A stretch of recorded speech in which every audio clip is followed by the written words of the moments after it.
this week on the Bradfo podcast, and I now know what he meant when he said you may be surprised by this Red Sox team this year, because the surprise is going to be apparently, if you read into what Sam Kennedy said yesterday, they will not work on any kind of a deal with Rafael Devers. Yeah. He said that? No. I think just, you got to read. His comments are very interesting, and so Courtney has them. Yeah, so going back to, Curtis brought this up at the beginning of the show where they didn't really take questions publicly. It was more sidebar conversation. So Chris Cotillo, who does a great job covering the team, tweeted out the conversation with Sam Kennedy. The first question, is the team doing something wrong with homegrown stars? Sam said, we need to keep the focus on what's important, and that's playing baseball in October and winning World Series championships. That's the most important thing, so we'll let other people judge and decide if we're doing things right or wrong. That's not for us to say, that's for others. We just have to focus on making what we think are the right decisions for the Red Sox. A word salad, if you will. Chris then asks, so is that a no? We need to keep making the right decisions. That's the bottom line. I would put our organization and our track record against anybody else's in baseball, period. He follows it up with, how do you proceed with Devers? Sam said, we'll keep doing what I said we're going to do, which is making the right decisions. Whoa. Okay. That's the answer? That's the answer. When have they made a right decision? Why isn't the answer that it is our absolute intention to do whatever it takes to make sure that Rafael Devers stays here? And if Because you're that Rafael, backfired on him with Xander. You know what the issue is here, Greg? And we talk about it a lot, and I know it's unfair to cross sports and whatever, but remember Wick before on the season opening night when he was on, and he says, F the tax. Like, we'll pay whatever it takes to win. Yeah. Robert Kraft from Florida, I will not be satisfied unless we win another playoff game. I know Bill's doing things his way, but I'm a results-oriented guy. Two guys from here, fans of the team they own, and it bleeds through. And this is just double talk. Like it's so much. You have to be a unique I don't know what I can say. You have to be very talented as a guy to have people dislike you when you've won 4 World Series in Boston. And they've somehow managed to do that. Well, they don't like him because he owns the Globe. No, that has nothing Yeah, to do that with is Sam it. Kennedy has nothing to do with the Globe. No, I'm talking about John Henry. And Sam Kennedy don't own the team. You said own the team, right? People don't like John Henry because of his, owning the Globe and some of the things that the Globe does, right? Sam Kennedy. That's not the only reason. First of all, when you say don't like, I don't think it's personal for a lot of people. Stop it. It's just if you think that, then you're naive. You can be a fan. You're a Red Sox fan. You can be frustrated with the way they do business. Doesn't mean you don't like John Henry. Right, but the team has brought you 4 World Series. You were in the ALCS a couple years ago. The year before last, Yeah. right? So, and they had a down year, and they made a lot of mistakes. And yeah, Chaim Bloom said some things that we don't like about the Xander Bogaerts. But this team has given you more than the Bruins and the Celtics combined in the last 20 years. Yeah, that's great, but I think they gave us a really down, terrible year after they showed that they have interests elsewhere. How many terrible years do the Bruins and the Celtics give you? But I'm just talking about this season alone. When you look at this season and you see how bad this team was and the mistakes that were made going into the season and throughout the season and then after the season, and you realize that John Henry's interests aren't just here in Boston and they're elsewhere. So what? That's my point. I think that's why a lot of people are upset. Why? Because I think in his mind, okay, the Red Sox have a bad season. Well, I've got this franchise and I've got this franchise and I've got this franchise. Does it affect how he runs this franchise?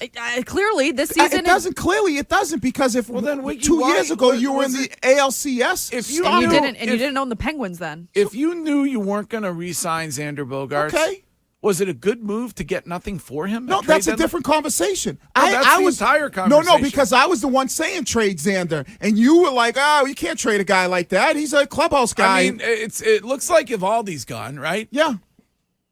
Was it a good business move to get nothing for Nate Evaldi? No. Greg, we had this conversation. This is the issue, Wiggy, because you're conflating the situation. No, I'm not conflating the situation. the situation. The issue. The Red Sox, instead of saying Chaim Bloom was hired to do things a certain way so we get organizational continuity when it comes to not having these peaks and valleys every couple of years. We're done being schizophrenic, going from Theo to Sherrington to Dombrowski to Bloom. We're going to get to Bloom. We're going to do something with the farm system. We're going to make this a sustainable roster. Mm-hmm.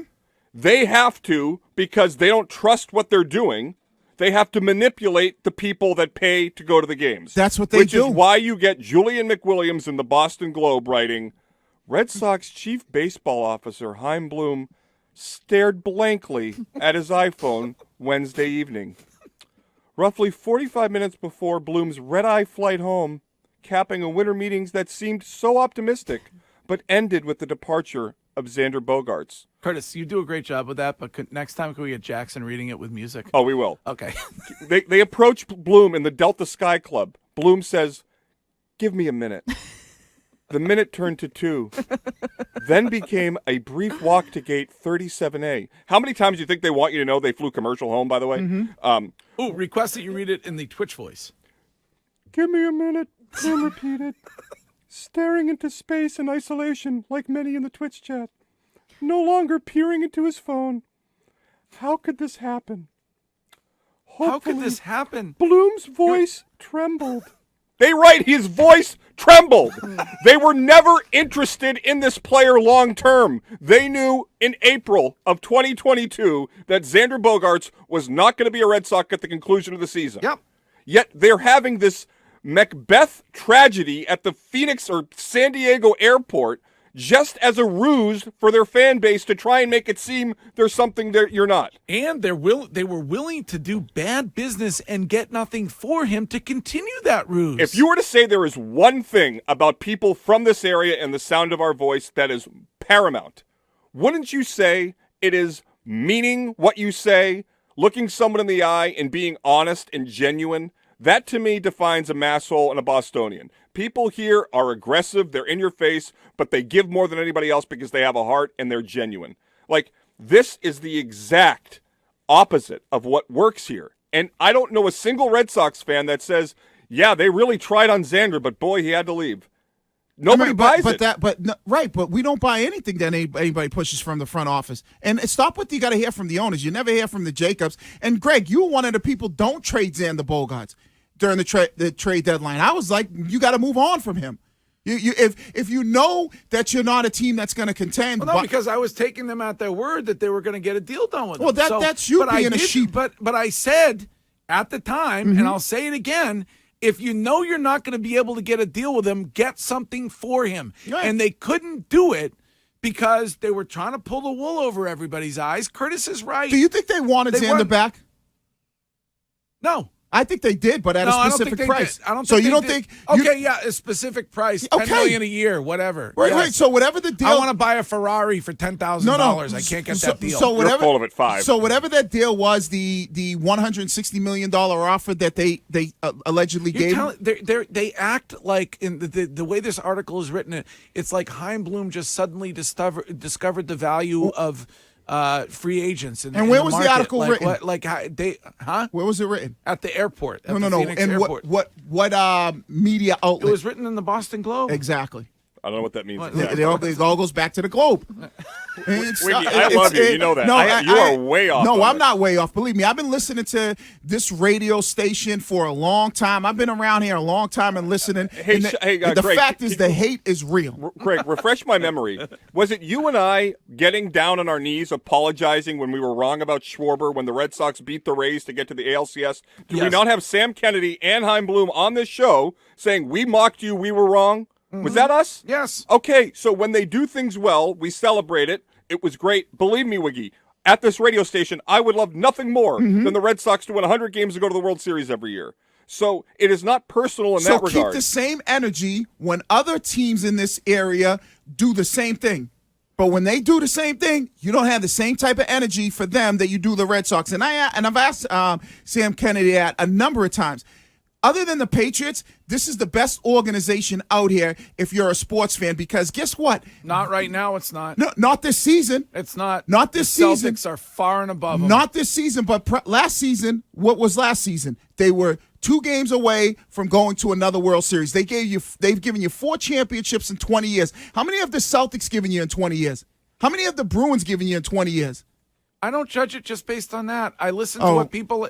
You don't judge it on that. Isn't that what you're supposed to judge it on? We should really be judging on it right now, what we're dealing with right now. Okay. Because people can change, things can change. So if the Celtics don't win the championship or the Bruins don't win the championship, you're going to have energy for that? They didn't just not win the championship this year. It was a disaster. Yeah, I understand that. If the Celtics go to the finals and lose again, I'm not going to have the same energy I have for the Red Sox right now. I'll tell you what, I'll have the same energy if Don Sweeney and Cam Neely don't get a deal done with David Pastrnak. I'll have the same energy. Oh, yeah, you will. I believe that one. Sure you will. You'll be like, well, Pasta just cost too much money. They weren't going to pay a guy 10 years and give him $12 million a year. It's just too expensive. It's a good move by the organization. I have to say, A+ deflection from Wiggy. No, it's not deflection. It's the truth. This is like when I got home and I got a 62, but my friend got a 57. No, when the Patriots didn't want to do it with Brady, Greg, you were beating the drum. I'll tell you something right now.